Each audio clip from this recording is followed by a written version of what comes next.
Olá, façamos hoje a leitura do capítulo 8 do livro de Juízes, da Bíblia Sagrada.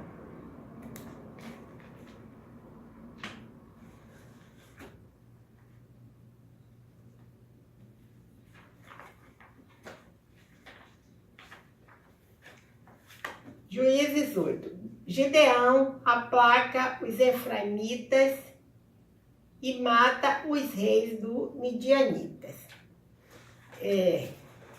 Juízes 8:1. Então, os homens de Efraim disseram a Gideão: que é isto que nos fizeste, que não nos chamaste quando foste pelejar contra os midianitas? E contendaram fortemente com ele. Juízes 8:2. Porém, ele lhes disse: que mais fiz eu agora do que vós?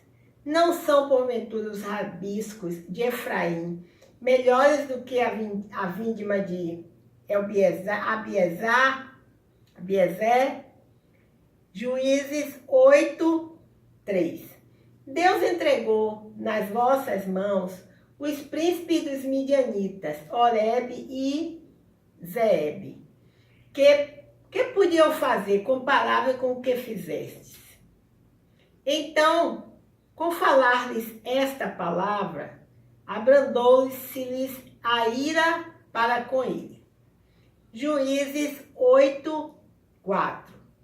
Vindo Gideão ao Jordão, passou com os 300 homens que com ele estavam cansados, mas ainda perseguindo.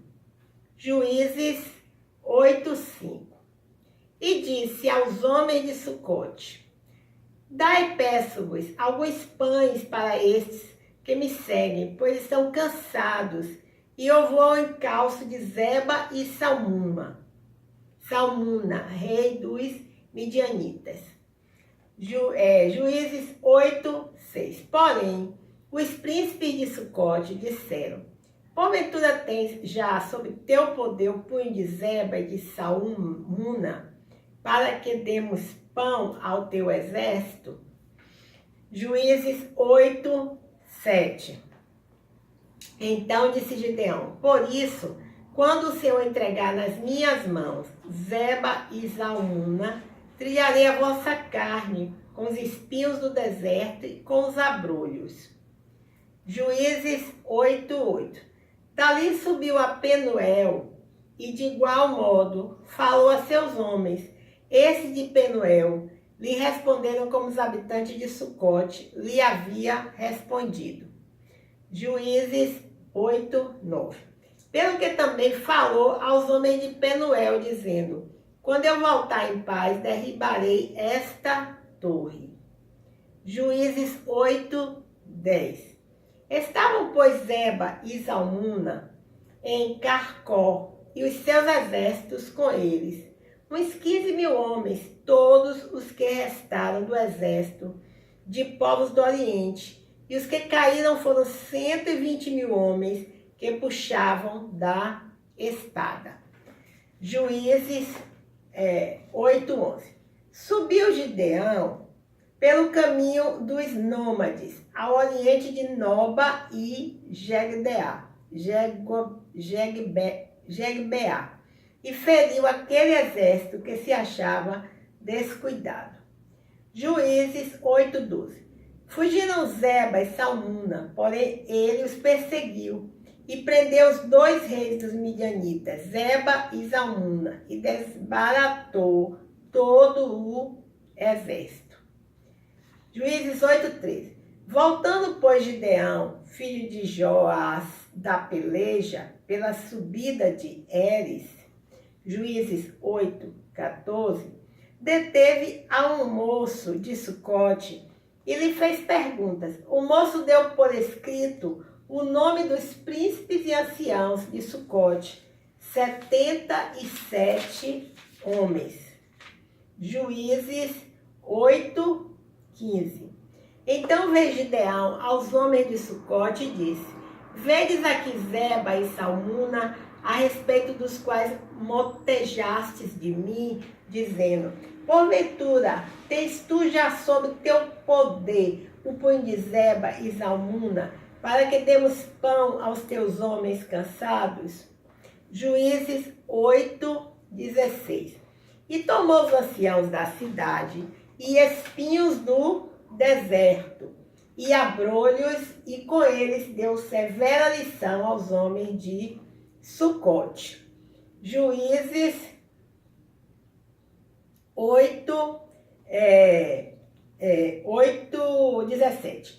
Derribou a torre de Penuel e matou os homens da cidade. Juízes 8:18. Depois disse a Zeba e a Salmuna: que homens eram os que mataste em Tabor? Responderam: como tu és, assim eram eles. Cada um se assemelhava a filho de rei. Juízes 8:19. Então disse ele: eram meus irmãos, filhos de minha mãe. Tão certo como vive o Senhor, se os tivesseis deixado com vida, eu não vos mataria, a vós outros. Juízes 8:20. E disse a Jeter, seu primogênito: dispõe-te e mata-os. Porém o moço não arrancou da sua espada, porque temia, porquanto ainda era jovem. Juízes 8:21. Então disseram a Zeba e a Salmuna: levanta-te e arremete contra nós, porque qual homem tal a sua valentia? Dispôs-se, pois, Gideão, e matou a Zeba e a Salmuna, e tomou os ornamentos em forma de meia-lua que estavam no pescoço dos seus camelos. Juízes 8:22. Gideão recusa governar, faz uma estola sacerdotal e morre. Juízes 8:22. Então os homens de Israel disseram a Gideão: domina sobre nós, tanto tu como teu filho e o filho de teu filho, porque nos livraste do poder dos midianitas. Juízes 8:23. Porém Gideão lhes disse: não dominarei sobre vós, nem tampouco meu filho dominará sobre vós. O Senhor vos dominará. Juízes 8:24. Disse-lhe mais Gideão: um pedido vos farei. Dai-me vós, cada um, as argolas do seu despojo, porque tinham argolas de ouro, pois eram ismaelitas. Juízes 8:25. Disseram eles: de bom grado as daremos. E estenderam uma capa, e cada um deles deixou ali uma argola do seu despojo. Juízes 8:26. O peso das argolas de ouro que pediu foram 1.700 ciclos de ouro, afora os ornamentos em forma de meia-lua, as arrecadas e as vestes de púrpura que traziam os reis dos midianitas. E afora os ornamentos que os camelos traziam ao pescoço. Juízes 8:27. Desse peso fez Gideão uma estola sacerdotal. E a pôs na sua cidade em Ofra. E todo o Israel se prostituiu ali após ela. A estola veio a ser um laço a Gideão e a sua casa. Juízes 8:28. Assim foram abatidos os midianitas diante dos filhos de Israel, e nunca mais levantaram a cabeça, e ficou a terra em paz durante 40 anos nos dias de Gideão. Juízes 8:29. Retirou-se Jerubaal, filho de Joás, e habitou em sua casa. Juízes 8:30. Teve Gideão 70 filhos, todos provindos dele, porque tinha muitas mulheres. Juízes 8:31. A sua concubina, que estava em Siquém, Lhe deu também à luz um filho, e ele lhe pôs o nome Abimeleque. Juízes 8, 32. Faleceu Gideão, filho de Joás, em boa velhice, e foi sepultado no sepulcro de Joás, seu pai, em Ofra dos Abiesritas. Juízes 8, 33. Morto Gideão, tornaram a prostituir-se os filhos de Israel após Balaíns e puseram Baal-berite por Deus. Juízes 8, 34. Os filhos de Israel não se lembraram do Senhor, seu Deus, que os livrara do poder de todos os seus inimigos ao redor. Juízes 8, 35. Nem usaram de benevolência com a casa de Jerubal, a saber, Gideão, segundo todo o bem que ele fizera a Israel. Bem, vamos ler alguns comentários sobre o capítulo 8 do livro de Juízes, né? Que acabamos de ler. Então, aqui diz o seguinte, capítulo 8, dos versículos 1 a 3. Este conflito tribal mostra o início das tensões entre as tribos de Israel, que provocou a divisão do povo depois da morte de Salomão.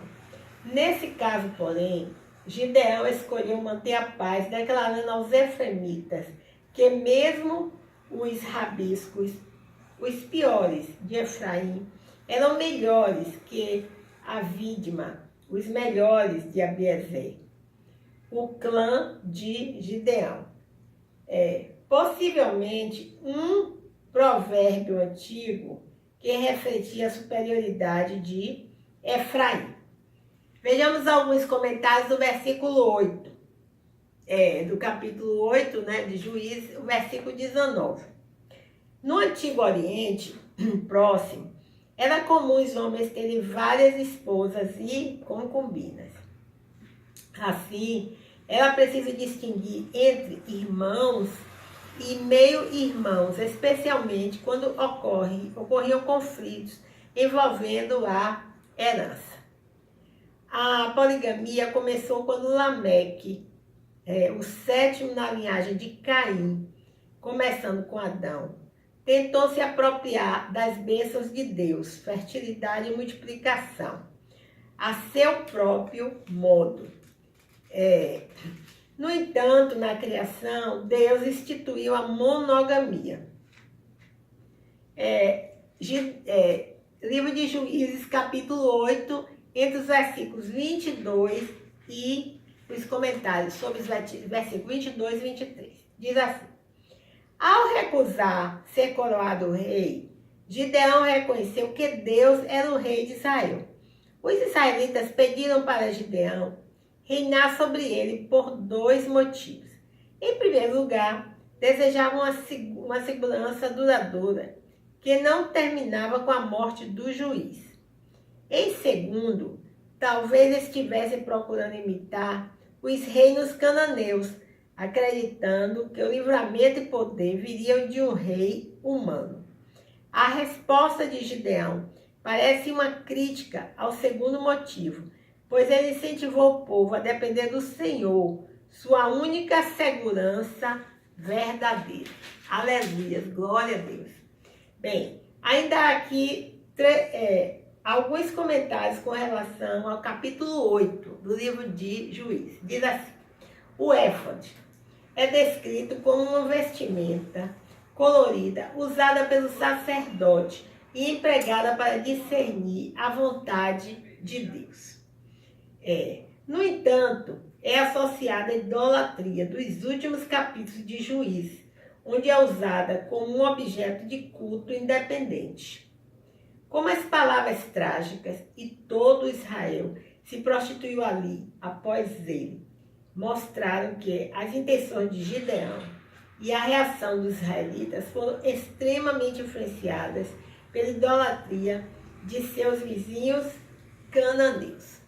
Bem, resta-nos também ainda o versículo 31 do capítulo 8 de Juízes. Diz assim: Abimeleque e suas origens. Gideão teve várias esposas e concubinas.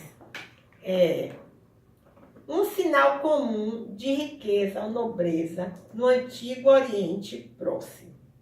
Os efeitos desastrosos desse costume em Israel podem ser vistos desde o tempo de Sara e Agar, quando o matrimônio foi violado em decorrência da incredulidade nas promessas de Deus. A passagem fez uma distinção clara entre os 70 filhos de Gideão, que procederam dele, e Abimeleque, filho de Gideão, com uma concubina em Siquém. É possível que essa concubina ainda morasse na casa de seus pais. Os filhos desses relacionamentos ilegítimos normalmente pertenciam à família da mulher, enfraquecendo ainda mais a reivindicação ilegal de Abimeleque, a coroa que seu pai havia rejeitado. Juízes 8:33. Diz o seguinte: Baal-Berite. Baal-Berite é descrito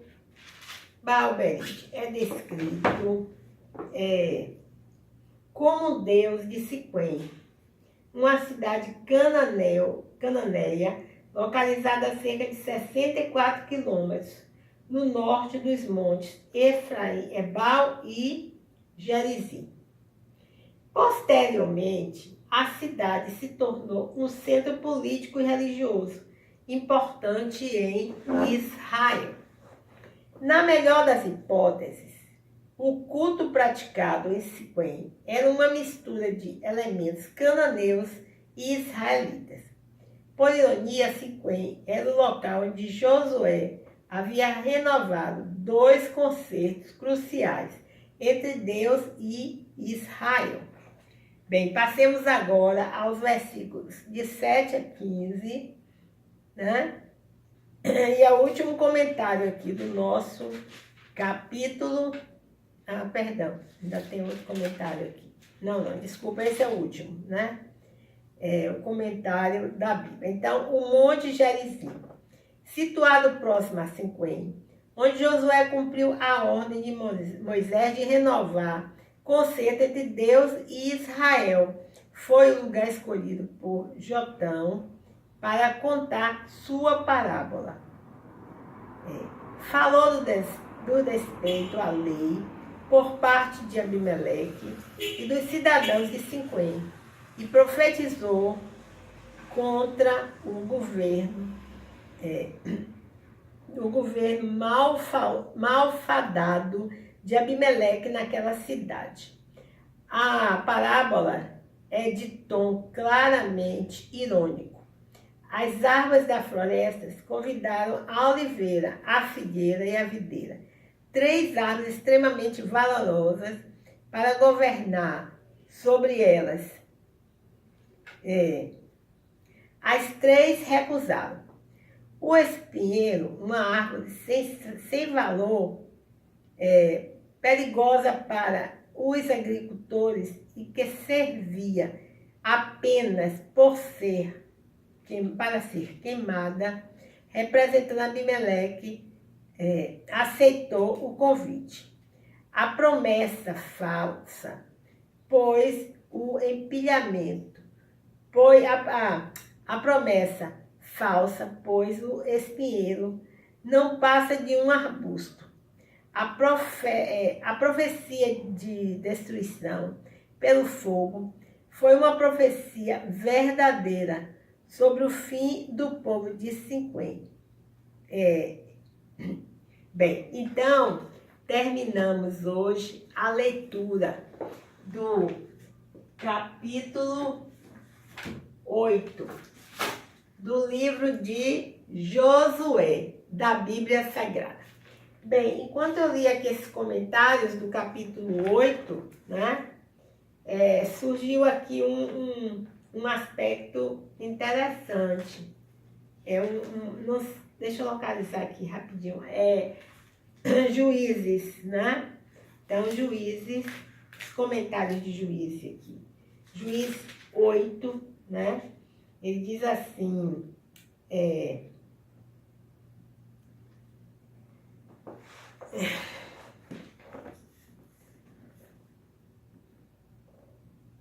em primeiro lugar, desejava uma segurança duradoura, que não terminava com a morte do juiz. Em segundo, a resposta de Gideão parece uma crítica ao segundo motivo, pois ele incentivou o povo a depender do Senhor, sua única segurança. Então, preste atenção nessa frase aqui, ó. Gideão incentivou o povo a depender do Senhor, sua única segurança verdadeira.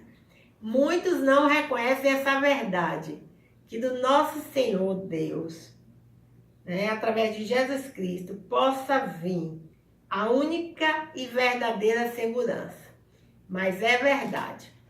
Experimente. Jesus, é o caminho para o nosso Deus.